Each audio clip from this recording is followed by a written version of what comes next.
Notre invitée est Madame Dadonora Noviekou.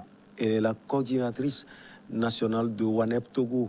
Avec elle, nous allons parler de son pays, la présidentielle 2020. Le projet Imam fait son bilan. Madame Noviekou, bonjour.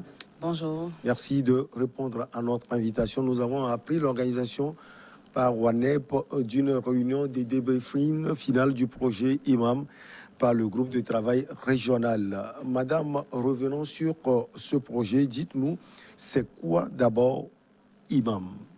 Merci beaucoup.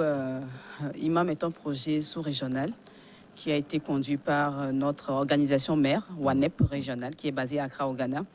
Et en fait, c'est un acronyme, donc Electoral Monitoring, Analysis and Mitigation. Donc, c'est tout simplement un projet de veille électorale porté par la société civile, dont WANEP Togo. Et ce projet, comme je le disais, est sous-régional. Ça a été implémenté déjà dans 10 pays.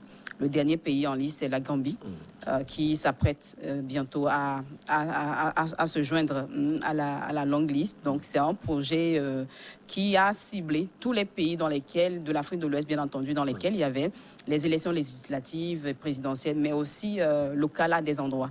Donc, pour le compte du Togo, nous, on s'est engagé dans la course à partir de, disons, août 2019, pour déjà préparer février 2020. Et pendant 10 mois, nous avons essayé d'apporter notre contribution à l'apaisement du processus électoral. Donc voilà un peu ce que c'est que le projet Imam. Alors pourquoi un tel projet et quelles sont selon vous les parties prenantes? Pourquoi un tel projet? Tout simplement parce que quand nous parlons d'élections, généralement en Afrique, on a tendance à l'aligner avec la violence. Et nous qui faisons de la prévention de la violence, on ne peut pas se taire quand il y a élection. Donc on a besoin d'apporter notre contribution. Et de façon préventive, d'ailleurs, ce n'est pas la première fois que nous apportons ou nous engageons, je dirais, dans un processus électoral en tant qu'acteur de la société civile.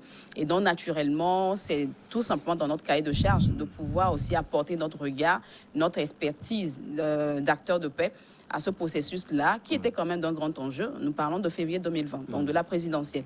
Et pour nous, nous devrions en son temps essayer de voir comment apporter notre contribution, notre expertise pour réduire les risques de violence électorale. Puisqu'il faut le dire, nous, notre travail, c'était plus sur le monitoring des indicateurs de violence électorale. Donc, tout ce qui peut entraîner de la violence électorale, nous avions pour devoir de pouvoir anticiper dans la mesure du possible. Parce qu'il faut aussi le reconnaître, parfois, il y a des choses qui vous échappent parce que tout n'est pas seulement du contrôle de la société civile, mais c'est à plusieurs niveaux. En termes d'acteurs engagés dans ce projet ou des parties prenantes, comme vous avez demandé, oui, il y a le WANEP régional qui est en fait le porteur du projet, donc notre siège, notre organisation mère. Et pour peut-être profiter pour informer ceux qui ne le savent pas, nous sommes une organisation ouest-africaine créée par des Africains et qui ont pour vision d'apporter la paix dans la sous-région ouest-africaine. Et les fondateurs de WANEP existent encore aujourd'hui, ils sont là, ils apportent leur expertise, c'est un Ghanéen, puis un Sierra-Léonais. Et puis, alors, nous, au niveau du Togo, ça a été lancé en 2002, donc 19 ans d'existence déjà au Togo. Alors, revenons sur la question des parties prenantes. Donc, vous avez WANEP régional qui a porté ce projet et qui a reçu l'appui financier de l'Union européenne Bureau Dakar. Et au niveau local, donc au niveau pays, ici, Togo, nous sommes, je dirais, co-gestionnaires de ce projet parce que c'est au Togo ça devait se passer. Donc, vous avez WANEP Togo aussi qui était une partie prenante. À part ça, vous avez Union européenne Togo, qui était aussi partie prenante. Et au-delà, vous avez une OAS, vous avez la CEDEAO, vous avez l'Union africaine. Donc, il y a eu pas mal d'acteurs. Vous avez le système des Nations Unies au Togo. Donc, il y a pas mal d'acteurs qui, d'une manière ou d'une autre, ont apporté leur contribution, sans oublier naturellement l'autorité gouvernementale, c'est-à-dire le ministère de l'administration territoriale du Togo, le ministère de la Sécurité, la CENI. Donc, c'est vraiment un projet où il y a eu plusieurs, je dirais, acteurs qui, d'une manière ou d'une autre, ont été sollicités à un moment donné pour apporter leur contribution à prévenir ou à réduire les risques de violence électorale. Donc le projet a été porté sur les fonds baptismaux en prélude aux élections de 2020 dans votre pays. Quelles sont les activités qui ont meublé ce projet? Alors, au niveau du Togo, nous avons effectivement démarré en août 2019. d'abord avec la première réunion du groupe régional de travail, puisque, comme je le dis, c'est un projet sous-régional et ce n'est pas seulement porté par WANEP. Et donc, la première réunion du groupe de travail qui faisait, en fait, était composée donc de l'UNOAS, de WANEP régional, de l'Union européenne et puis du WANEP Togo, avait pour idée justement de s'assurer du bon démarrage du projet. Et c'était en septembre 2019. Donc, après cette première réunion, les grandes activités ont suivi. En tout, on a eu environ une dizaine d'activités qui ont été menées. Et parmi ces activités, on peut citer la formation des ONG partenaires, parce qu'effectivement aussi, c'est un projet qui avait une spécificité. Ça ne devait pas être porté pas seulement par WANEP. Et donc, il fallait associer des organisations de la société civile ciblées sur l'étendue du territoire national. Je ne vais pas dire seulement ciblées, mais recrutées, parce que c'était un appel à manifestation d'intérêt qui a été lancé.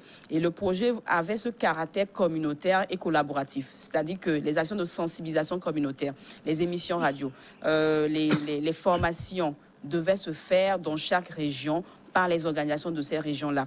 Et donc, nous avons lancé un appel à manifestation d'intérêt, tout en respectant un certain nombre de profils, de critères, d'expertise, et des ONG ont été retenus. Et au départ, on avait des fêtières, donc on avait Uonto, Fonto, on avait des plateformes thématiques comme la CNSC, on avait aussi la plateforme des jeunes, donc le Conseil national de la jeunesse, YMCA, Alafia, ça c'est pour les femmes. Donc, il y avait aussi des organisations dans les régions, donc Réseau DEC pour Cara, la région de la Cara. Vous avez l'association Gens des médias de la Savane. Donc, il y avait quand même une diversité d'ONG qui étaient ciblées, qui devaient collaborer avec nous dans la mise en œuvre du projet. Donc, on a démarré avec cette plateforme-là. Et pour que ça soit bien mené, forcément, il fallait des renforcements de capacité sur la gestion des conflits électoraux, sur même la compréhension d'un processus électoral, les différentes phases d'un processus électoral, le rôle de la société civile. Donc, ces acteurs ont été formés. Et ensuite, il y a eu ce que nous appelons les observateurs de WANEP ont été formés. On en a déployé 145 observateurs. Ils ont été également formés et ensuite déployés sur le territoire national pour apporter leur contribution. Vous avez la grande activité même qui était la salle de coordination électorale qui a duré 3 jours, du 21 au 23 février, et qui a fait aussi un grand travail dans le processus. Et vous avez eu récemment l'atelier de capitalisation qui s'est tenu les 12 et 13 ici à Lomé, en fait, à Lomé, à l'hôtel Onomo, pour faire le point, parce qu'il fallait aussi se dire, voilà 10 mois d'activité. Qu'est-ce qu'on retient de ces 10 mois d'activité? Qu'est-ce qu'on peut en déduire pour les années à venir, quand on sait qu'en fait, ce n'est qu'un cycle? C'est-à-dire que là, 2020 vient de passer. Là, il y a certainement devant nous les élections régionales. On ne connaît pas encore les dates, mais bientôt les législatives aussi, il ne faut pas les oublier, en 2023. Et puis, la présidentielle de 2025. Alors, l'idée pour nous, au niveau de WANEP, stratégiquement, c'est de se dire que de cette expérience de 2020, certainement qu'il y a des leçons apprises, il y a des défis qui ont été relevés, il y a des difficultés qui ont aussi été rencontrées. Et donc, comment faire la somme de tout ça pour justement se préparer, pour ne pas dire pour mieux se préparer pour les élections à venir, en se disant qu'en fait, tout ce travail que nous faisons, et certainement que les autres aussi font de leur côté, doit toujours en fait subir une auto-évaluation. Chacun doit pouvoir s'apprécier. Même les acteurs politiques doivent faire pareil. Doivent s'apprécier, voir où est-ce qu'on a réussi, où est-ce qu'on n'a pas réussi, où sont les difficultés, comment on fait pour mieux faire prochainement, pour justement réduire davantage les risques de violence dans nos différents pays. Donc voilà un peu les grandes activités. C'est vrai, je n'ai pas tout listé, mais voilà les quelques activités. Et il y a une activité qui me tient à cœur, c'est la nuit électorale. C'est l'une des activités de votre projet. Vous pouvez revenir sur cela? Alors, nous l'avons appelée la salle de coordination électorale, qui a pris 3 jours. Donc, le 21 déjà, nous étions sur le terrain. Nous avons déjà lancé notre salle. Donc, 21, 22, 23, nous avons essayé de, de faire le monitoring, en étant en contact avec les 145 observateurs. Ce mécanisme nous a permis quand même d'abord, je dirais, de façon proactive, de réagir aux incidents qui étaient signalés à notre salle. Et grâce à notre mécanisme mis en place, nous avons en tout, pour les 3 jours, moins de 3 jours, c'est-à-dire parce que le jour J, il n'y avait pas eu grand problème. C'est-à-dire la veille, plutôt, je veux dire. Le 21, il n'y a pas eu vraiment d'incident sur le territoire. Bon, tout est... Le 21, le 22... c'est-à-dire que, oui, c'est ça, le jour J du scrutin, et puis le lendemain, nous avons géré en moyenne 70 appels. C'est-à-dire que quand les incidents venaient et il fallait une réponse, nous voyons dans notre base de données, par exemple, dans quel CELI il y a un problème, dans quel bureau de vote il y a un problème, et qui peut apporter la réponse. Et comme les numéros des présidents des CELI étaient disponibles, les numéros des agents de la FOSEP étaient disponibles, donc c'est des acteurs comme ça avec qui nous avons beaucoup interagi. Nous avons aussi parfois interagi avec des préfets, selon la localité, selon l'incident qui est remonté à notre niveau. Donc, cette salle a interagi avec les observateurs sur le terrain pendant 3 jours pour justement trouver solution à des problèmes qui ont été relevés ici et là, tout simplement pour prévenir. Parce que quand un problème arrive et qu'on s'y prend pas tôt, si on s'y prend pas tôt, c'est clair que après ça devient un grand problème. Donc nous avons beaucoup interagi avec les acteurs sur le terrain en leur apportant avec précision. Voilà, dans tel bureau de vote, il y a tel élément qu'on nous a remonté, vérifier si c'est vrai, essayer d'apporter une solution. Et c'est comme ça, de façon, je dirais, collégiale, parce qu'il faut aussi le reconnaître. Les acteurs que nous avons quand même pour toucher, la plupart ont coopéré. Ont coopéré parce que je crois que tout le monde a compris. On n'a pas d'intérêt à mettre le pays à feu. Plutôt comment faire pour apaiser les esprits et trouver solution là où il y a un problème. Parce que quand il y a un problème, forcément, il y a certainement une solution quelque part. Donc, nous avons beaucoup interagi. Nous avons aussi produit des communiqués au fur et à mesure que le processus évoluait. Nous, déjà, avant le jour J, le jour du scrutin, il y a une déclaration qui a été faite en faisant un peu le point de tout le processus, les processus d'avant, tout ce qu'on voyait comme enjeu. On avait déjà sorti une déclaration avec des recommandations précises aux différents acteurs. Le jour J, à l'ouverture des bureaux de vote, après quelques heures, nous avons aussi fait une situation. Après, vers la fermeture des bureaux de vote, nous avons encore fait un communiqué. Donc, à chaque fois, nous produisions en son temps des communiqués au fur et à mesure que la journée évoluait. Jusqu'au lendemain, où après, disons, c'était un peu la déclaration finale, en tout cas préliminaire, enfin, la déclaration de clôture, en tout cas des 3 jours de la salle de coordination. Donc, c'était assez dynamique, interactive, mais c'était pas aussi très facile, mais on a essayé avec l'équipe qu'on avait, parce qu'il y avait quand même, disons, une quarantaine d'acteurs mobilisés autour de ça, à part les 145 observateurs. Donc, environ 200 acteurs mobilisés pour interagir. Et en son temps, on a beaucoup fait des conférences de presse avec les médias pour justement les informer de comment les choses évoluaient. Aujourd'hui, cet exercice nous a permis d'avoir une idée très précise sur des zones à risque, des zones où il n'y avait plus de problèmes. Donc, ça fait que demain, s'il y a fait un monitoring de la violence électorale, WANEP Togo a dans sa base de données des localités sur lesquelles les phares seront plus mises que d'autres. Vous voyez, donc c'est aussi un exercice qui permet d'avoir des éléments de repère, pour ne pas dire des données de référence. Voilà. Et à l'heure du bilan, quels résultats d'une manière globale? C'est vrai que vous avez donné quelques résultats. D'une manière globale, quel bilan vous avez? Est-ce que vous pensez véritablement que vous avez contribué dans ces moments aussi difficiles à l'apaisement du climat? Oui, c'est clair que le travail, je dirais, tout l'apaisement qu'on a constaté après tout ce processus-là n'est pas forcément seulement de WANEP. Nous aussi, on a apporté notre contribution, les autres aussi, que ce soit étatique ou non étatique, chacun a apporté. Modestie, non, je dirais, c'est le réalisme des choses. C'est-à-dire qu'on ne peut pas dire que c'est nous seuls, c'est pas possible. Et aucun acteur d'ailleurs ne pourra dire c'est à lui seul le résultat de cette non. C'est un travail collaboratif, c'est en fait la somme de beaucoup de choses. Et donc nous, de notre côté, à WANEP, nous pouvons dire que les objectifs que nous nous sommes fixés, en termes de zones à couvrir, des activités à faire, nous les avons réalisées toutes. Même si il nous a manqué 2 activités qu'on n'a pas pu, à cause du temps et puis du contexte. Mais dans 80% de nos activités ont été réalisées. Les objectifs fixés, c'était justement éviter qu'il y ait de la violence électorale. Et je crois que le peu que nous avons pu apporter, l'appui des autres acteurs ont aidé à avoir justement cette paix-là, même si elle n'est pas totalement, je dirais, elle n'a pas été comme on souhaitait, parce que juste après la proclamation des résultats, il y a eu quand même des remous. Ça veut dire que il y a toujours des choses à améliorer. Sinon, pourquoi il y ait je dirais, des contestations par-ci et par-là? Donc, quand même, on a fait de notre mieux, mais on est d'accord que pour les élections à venir, il y a encore des pans sur lesquels il faut travailler davantage. Oui.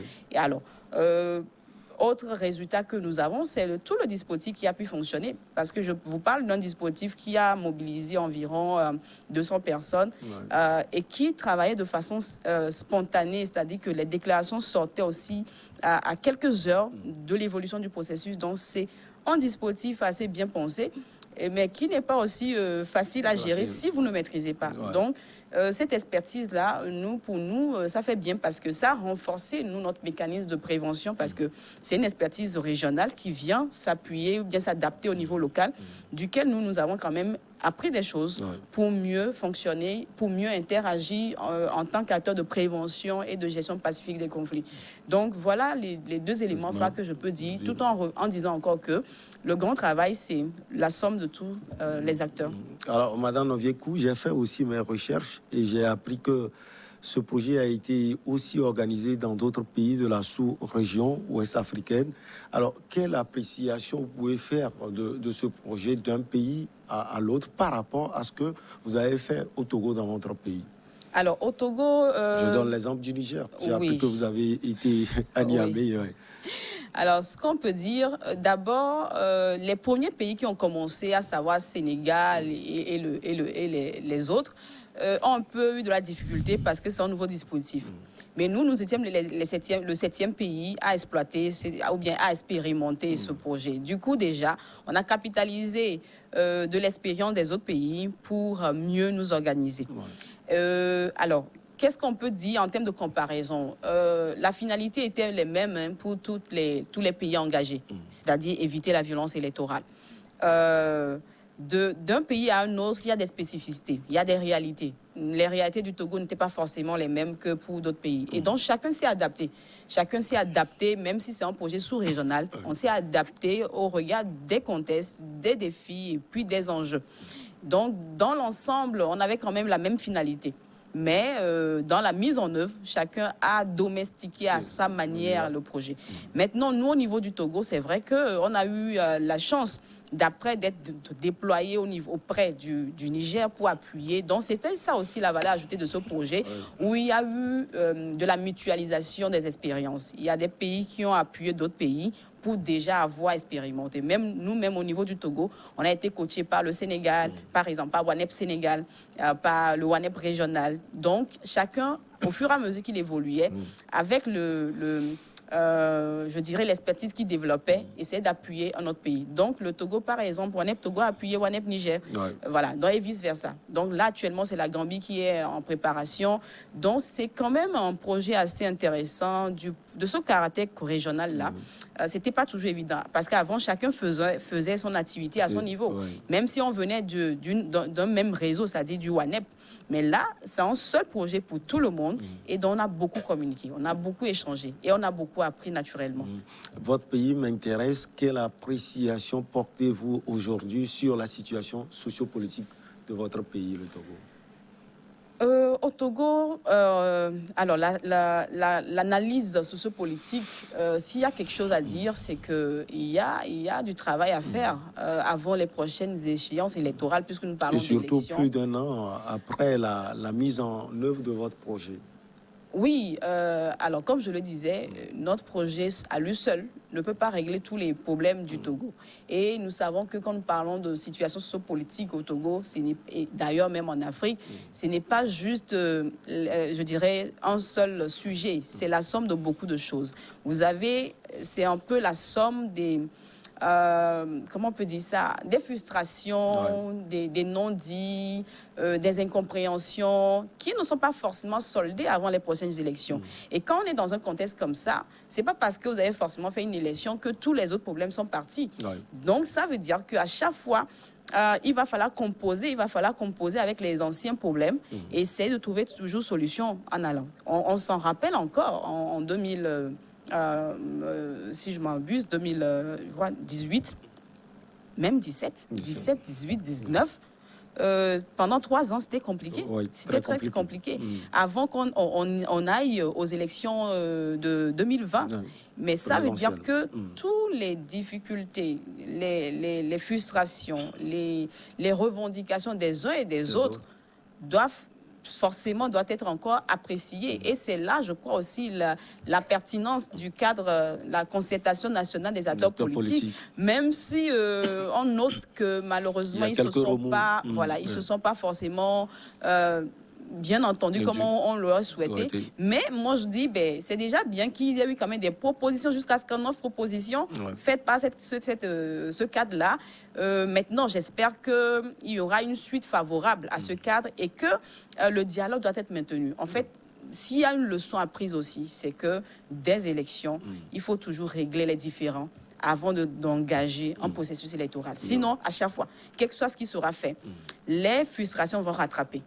Et c'est ça, c'est aussi une leçon apprise. Il faut toujours régler les différends au maximum, en sachant aussi qu'on est en politique, tout ne peut pas aussi être réglé, mais le maximum peut être réglé. Et les organisations, les organes de gestion électorale aussi doivent faire de leur mieux pour, je dirais, rendre leurs actions assez crédibles. Parce que c'est aussi ça, parfois il y a de la suspicion, on n'est pas convaincu du résultat proclamé, on se demande si c'est les bons chiffres. Ça veut dire que chacun doit faire un travail, chaque organe, que ce soit la CENI, les acteurs politiques même, ils ont aussi du travail à faire. Et donc, aujourd'hui, qu'est-ce qu'on peut dire sur le regard politique? Il y a encore des remous. Et il y a du travail à faire. Et le dialogue doit être le ciment. Le dialogue doit être maintenu. Même si on n'est pas d'accord, on est obligé quand même de parler. Donc, c'est-à-dire les acteurs politiques sont obligés de parler de façon, je dirais, fraternelle. Ils ne sont pas des ennemis. Ils sont des adversaires politiques, mais ils ne sont pas des ennemis. Et ils ont obligation de dialoguer parce qu'en fait, ce n'est pas nous qui le ferons à leur place. C'est à eux. Nous sommes là, nous allons... de temps en temps interpeller, mais véritablement le grand travail, c'est à leur niveau. Madame Noviekou, vous pensez que votre projet a fait son effet? Oui, ça fait son effet. On ne pourra pas tout dire sur le plateau, mais nous sommes en tout cas... on va dire, satisfaits de ce que nous avons pu apporter. Et nous sommes aussi conscients qu'il y a des défis à relever et nous essayerons, dans la mesure du possible, d'apporter notre contribution pour que les années à venir soient encore meilleures, plus meilleures que ce qu'on a constaté, en sachant qu'entre 2005 et 2020, il y a du chemin. Donc, c'est dire que les choses avancent, même si ce n'est pas la lutte qu'on voudrait. Il n'y a pas à se décourager, c'est tout simplement voir comment davantage nous contribuons notre pays. En fait, c'est tout simple que ça. Vos perspectives en termes de suivi des élections à venir dans votre pays? Nous, on a déjà commencé le travail. On a déjà commencé le travail juste après les 2 jours d'atelier de capitalisation. C'est-à-dire que le travail continue. Parce que chaque jour, le travail que faisait la concertation nationale des acteurs politiques, nous, on les suit. On voit les réactions des uns des autres, les suspensions, les déclarations des uns des autres. Et on les analyse pour voir, en fait, quelle est la demande des uns et des autres. Parce qu'il ne faut pas aussi balayer du revers de la main les réactions. Non, il faut composer avec tout ça. C'est quoi la demande et qu'est-ce qui est faisable? Donc, vous voyez, nous, on continue notre travail de monitoring parce que nous faisons un monitoring permanent. Peut-être contrairement à d'autres structures, nous faisons un travail quotidien, en fait, quotidien. Même à part la question électorale, nous faisons un monitoring sur les questions de conflits communautaires, sur les questions d'abus et violences sexuelles. Nous faisons un travail quotidien. Donc, nous, on n'est pas au repos. On continue le travail et on espère que ce projet soit reconduit pour qu'on puisse justement mettre en œuvre les conclusions des 2 jours d'atelier parce que oui, il y a eu des conclusions qui ont été dégagées. Et donc, les perspectives pour nous, elles doivent être positives dans tous les cas. Une autre phase du projet IMAM en prévision? Oui. Sans doute. Vous voyez que je vais en profondeur. Sans doute, parce qu'on ne peut pas juste faire cette expérience-là et puis s'arrêter en chemin ou bien mettre ça dans les tiroirs. Ça n'a pas de sens. Si on veut être une valeur ajoutée, forcément, il doit avoir une phase 2 qui prendra naturellement en compte les défis rencontrés, les difficultés et les leçons apprises. Et c'est sur ça que nous, on bâtit, parce que c'est aussi ça, là, je dirais, nous, notre spécificité, c'est bâti sur l'existant. Ouais. Ce qu'on a essayé d'avoir comme acquis, on essaie de rebondir tout en faisant la somme de tout ça. Donc, il y a un travail de synthèse qui est fait, d'analyse et puis de projection. Donc, oui, il y aura forcément une projection pour 2023 et 2025.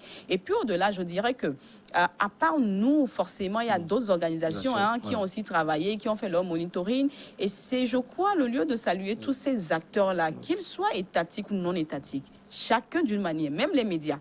Chacun d'une manière a apporté, je dirais, une contribution positive, même si ça a été difficile. Et puis, c'est ça aussi la vie. Tout ne sera pas facile. Et donc, même si ça a été difficile, je crois qu'il n'y a pas perdre l'objectif de vue. L'objectif, c'est qu'on veut construire d'une manière ou d'une autre ce pays. Chacun veut apporter sa contribution. Et chacun doit le faire en tout cas, dans la plus grande aisance. Parce que c'est pour c'est un objectif, c'est pour le bien en fait de toute la population togolaise. Et on a en fait intérêt à collaborer, on a en fait intérêt à dialoguer. Et donc nous espérons que pour 2023-2025, que la participation de la société civile togolaise, et c'est là que j'en viens en réalité, elle serait plus visible, parce qu'en 2020, elle n'a pas été très visible, contrairement en 2010 par exemple, où on a beaucoup vu la société civile. Ça veut dire que l'autorité gouvernementale, à un moment donné aussi, doit pouvoir, je dirais, faciliter la tâche à la société civile. Et nous-mêmes, société civile, nous devons aussi nous faciliter la tâche. Donc, c'est une responsabilité partagée, ce dont je parle. Chacun doit pouvoir faire de son mieux ce qu'il y a à faire pour le bien de la population togolaise. Nous sommes au terme de notre entretien. Madame Noviekou, un dernier mot? Un dernier mot, ensemble préparons 2023-2025 de façon proactive, de façon constructive et puis de façon efficace. C'est toujours un plaisir de vous avoir sur notre plateau. Merci. Merci beaucoup à vous, Madame Nora Noviekou. Vous êtes la coordinatrice nationale de ONEP Togo. On va marquer juste une petite pause et on revient avec nos confrères, les chers confrères. On va parler ensemble de regards croisés, donc de l'actualité.